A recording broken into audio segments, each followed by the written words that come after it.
Hola, buenas tardes. El día de hoy, soy Moisés Acosta y el día de hoy les voy a hablar acerca del temario de la unidad 7 de la materia de Derecho Romano, que tiene que ver todo acerca de los derechos reales.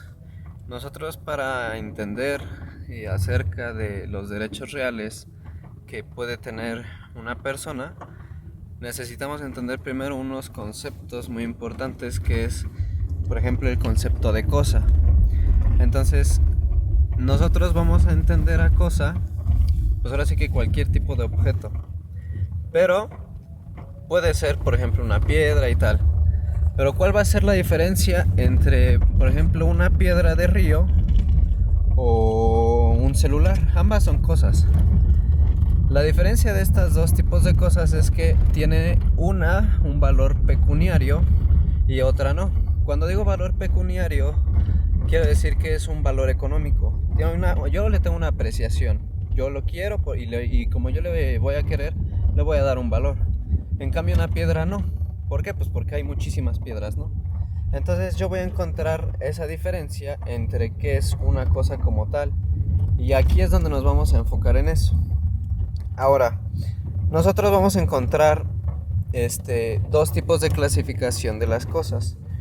En derecho romano se le conoce como res, que res significa cosa, y vamos a encontrarlo de dos maneras, que es res in commercium y res extra commercium, que en palabras a día de hoy actualizadas sería como cosas dentro del comercio o dentro del mercado y cosas fuera del mercado. La diferencia, ¿cuáles van a ser? Aquí sería algo como cosas que podemos comprar y cosas que no podemos comprar. Sería como derecho público y derecho privado, por así decirlo. Entonces nosotros en cosas que podemos comprar, que sería, en la antigua Roma, sería por ejemplo animales, casas, terrenos, no sé, comida, frutas, verduras X, ¿no? Y cosas fuera del comercio. Dentro del comercio es todo lo que está dentro de Roma. Fuera del comercio, ¿qué van a hacer? Van a ser esas cosas que son de interés público. ¿Como cuáles serían? Pues que un río, que el mar, que una carretera y tal. Entonces, nosotros no vamos a poder comprar esas cosas. También dentro de las res in commercio vamos a encontrar las que son de res corporales y res incorporables. Las res corporables son las que van a tener cuerpo, por eso son corporales. Ajá.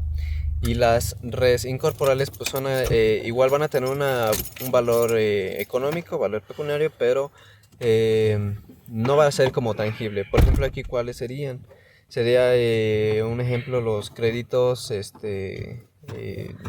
no sé, créditos de dinero, los testamentos, herencias, tal.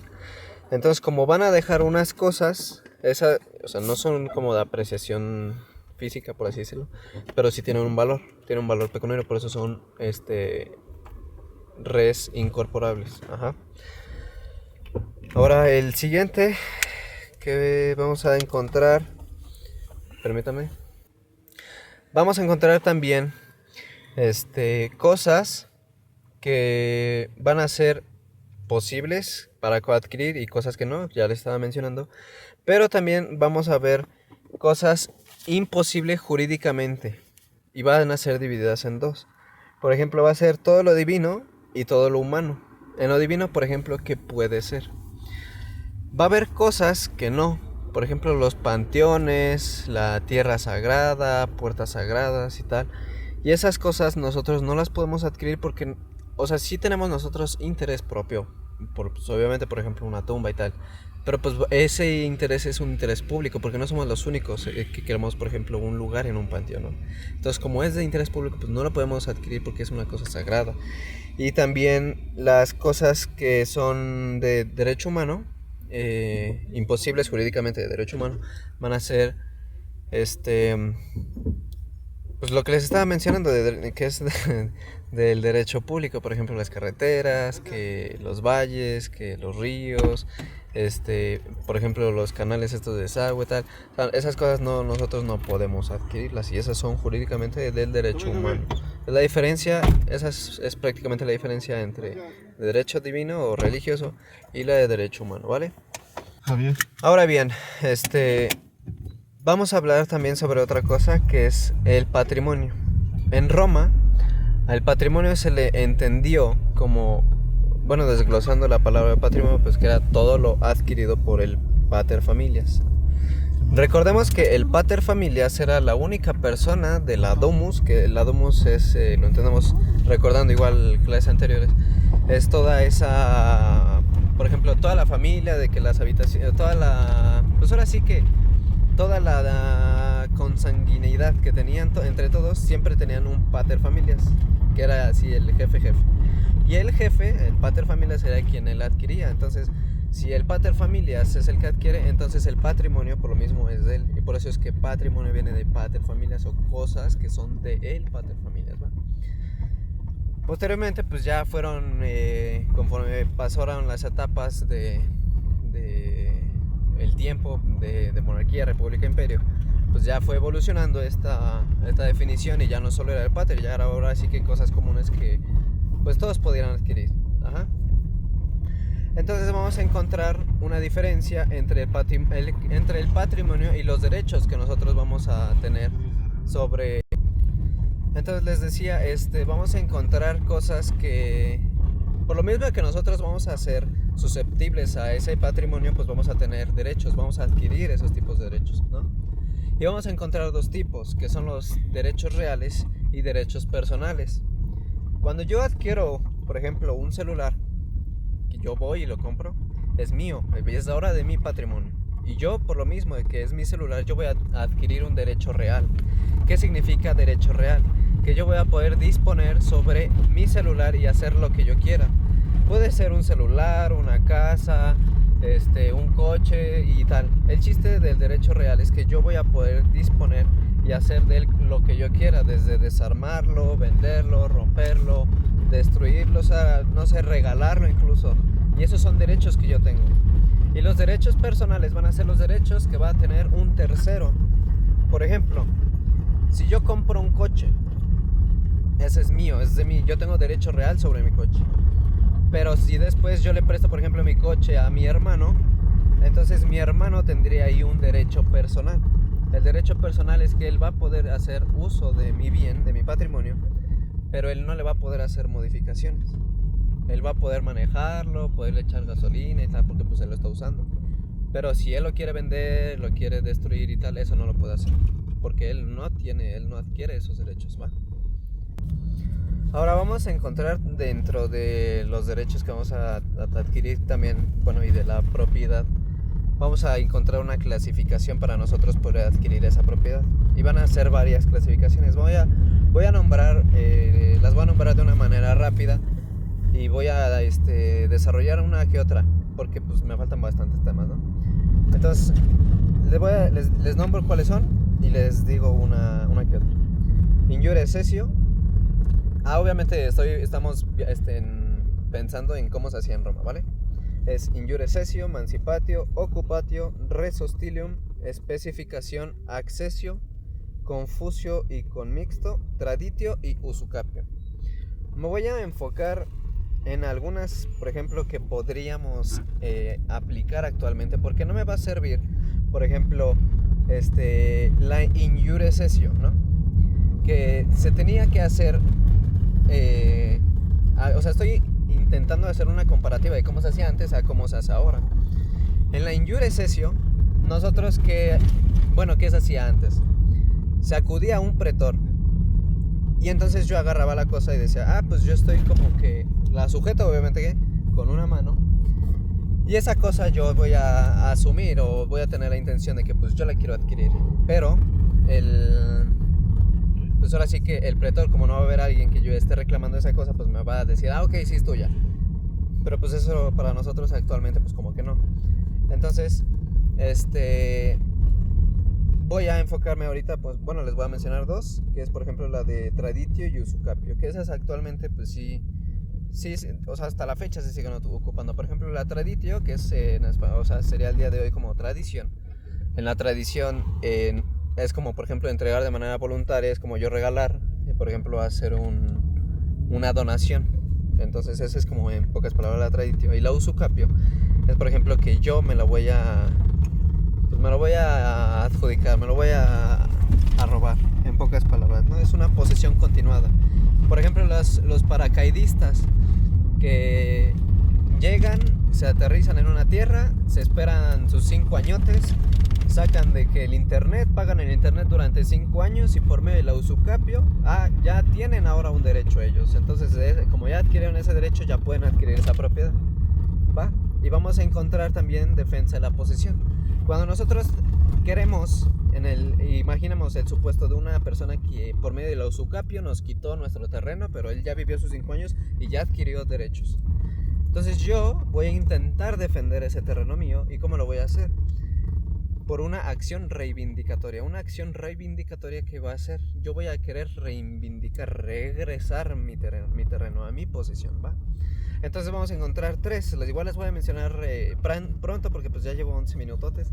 Y pues, el chiste es que se hable lo más rápido. Va a ser acción reivindicatio por interdictum de glande legenda e interdictum de arboris caendis. Este está chistosillo. Lo menciono así como por ejemplo rápido, ¿no?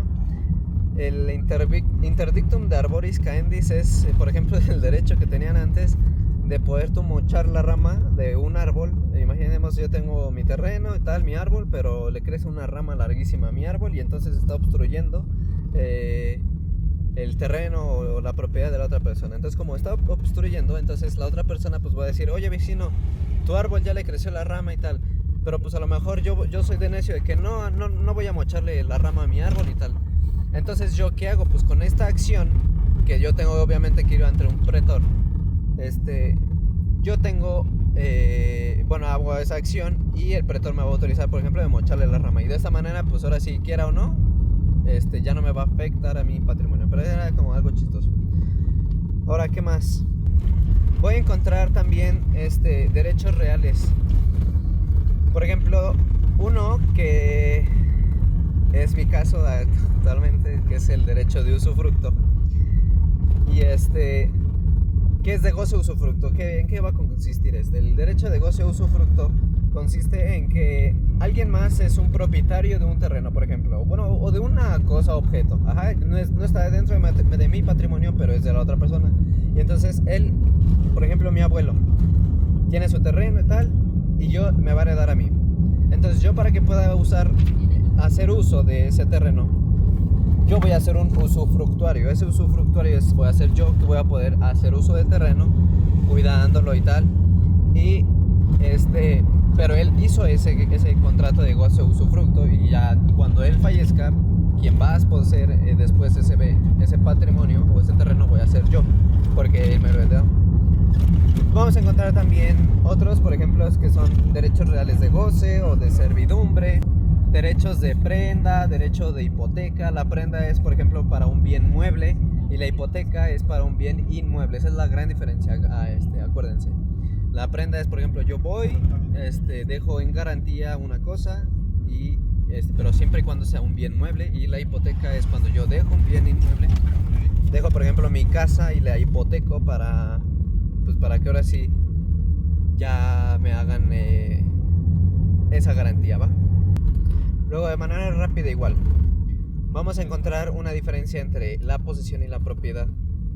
La posesión es que yo tengo la cosa, yo la estoy poseyendo, por ejemplo, un lápiz, una pluma, pero a lo mejor no es mía. Entonces yo tengo la posesión de ese objeto, tengo la intención, pero tengo que también tener el cuerpo físico material, Entonces, esa es la posesión. Y la propiedad es cuando yo ya tengo, igual ya los estaba mencionando, reiterando, un derecho real sobre un patrimonio propio, ¿no?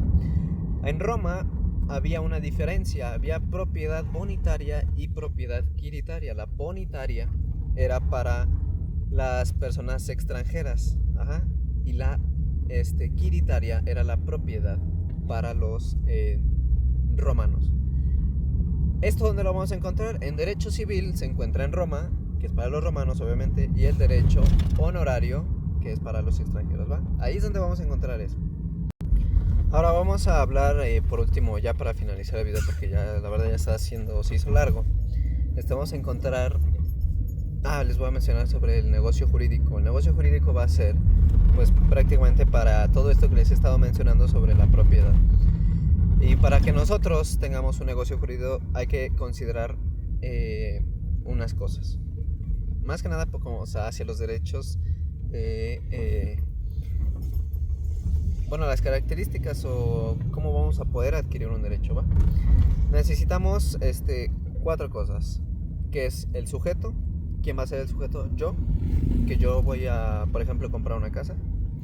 ¿Qué más? El objeto, que aquí sería, por ejemplo, la casa. El hecho que va a hacer nacer esta relación. Y, por ejemplo, ¿cuál va a ser este hecho? Por ejemplo, el contrato de compra-venta, ese va a ser nuestro hecho, que va a hacer surgir ese derecho. Y al final la norma jurídica que nos va, pues ahora sí que como que a terminar de consolidar este derecho. ¿Cuál va a ser esta norma? Por ejemplo, van a ser las leyes. Entonces, con estas 4 cosas yo voy a poder ser acreedor de estos derechos y para, pues, posteriormente, por ejemplo, tener la propiedad, ¿va? Ahora, ¿cuál va a ser la diferencia entre un hecho y un hecho jurídico? El hecho es, por ejemplo, cualquier cosa que sucede. Y el hecho jurídico va a ser una voluntad que van a tener las personas, pero esta voluntad van a tener consecuencias. Y consecuencias en el derecho, ¿va? Por eso es hecho jurídico. ¿Qué más? Vamos a encontrar de igual manera 4 clasificaciones. ¿Cuáles van a ser? Del hecho jurídico. Van a ser hecho jurídico simple, que es negativos, simples y compuestos. Los simples, ¿cuáles serían? Que solamente se necesita hacer, por ejemplo, un hecho. Por ejemplo, firmar un contrato. Ahí está, un hecho. Un hecho está simple. Luego, un hecho negativo, por ejemplo, ¿cuál sería? Recordando que los hechos son acciones o cosas que suceden, ¿va? A mí me roban, lo correcto sería ir y levantar, por ejemplo, creo que se le llama denuncia. Entonces, de que a mí me robaron. Y eso, si yo digo, por ejemplo, de la nada, no, pues es que ya no quiero porque pues es mucho lío y tal. Entonces, ahí es una omisión. Yo ya no lo estoy realizando, entonces por eso es negativo. Luego, uno simple y uno complejo. El simple es el que se hace solo un hecho. El positivo, sí se los dije, ¿no? El positivo es igual, de una manera sencilla, que es prácticamente el positivo y el simple es hacer un solo hecho. Y el complejo es, por ejemplo, un juicio. Se necesitan muchos hechos. Entonces, eso es la diferencia entre esos, ¿va? Y ya por último, para finalizar este video, vamos a encontrar una cosa que se llaman vicios de voluntad. Los vicios de voluntad, vamos a entenderlo, se los voy a explicar de una manera más digerible. Imaginemos que yo quiero comprar una casa, ¿no? Entonces yo voy, file y firmo y tal. Pero puede que a lo mejor me haya equivocado y yo haya firmado, en vez de comprar una casa, estoy comprando una moto o no sé. Entonces yo ahí estoy incurriendo en un vicio. Para que ocurra en esta validez de las acciones, tiene que ser libre y tiene que ser de una manera consciente. Entonces, si yo me equivoco, pues ya no hay una conciencia como tal. Si ya tengo la libertad, yo lo estoy haciendo libremente, pero ya no lo estoy haciendo consciente. Entonces, de esa manera, pues se invalidan. Y pues entonces aquí yo ya incurro en ese tipo de vicio. Ahora van a haber tipos de vicios, tanto que se cometen, por ejemplo, en errores, o otros que se cometen en dolo, que es por ejemplo, los que se hacen en mala fe. Otros que se hacen con violencia, y aquí pues obviamente no tienen validez jurídica. Y igual hay otros que son de lesión. Entonces esos son como que prácticamente los vicios de la voluntad. Y con estos hay que considerar siempre igual, tener en claro, para que haya validez tengo que tener tanto que sea libre y sea de una manera consciente. Si no hay eso, entonces no se pudo, ¿va? Y ya por último, la extinción de los derechos del negocio jurídico. Para que se extinga un negocio jurídico pueden ocurrir de varias maneras.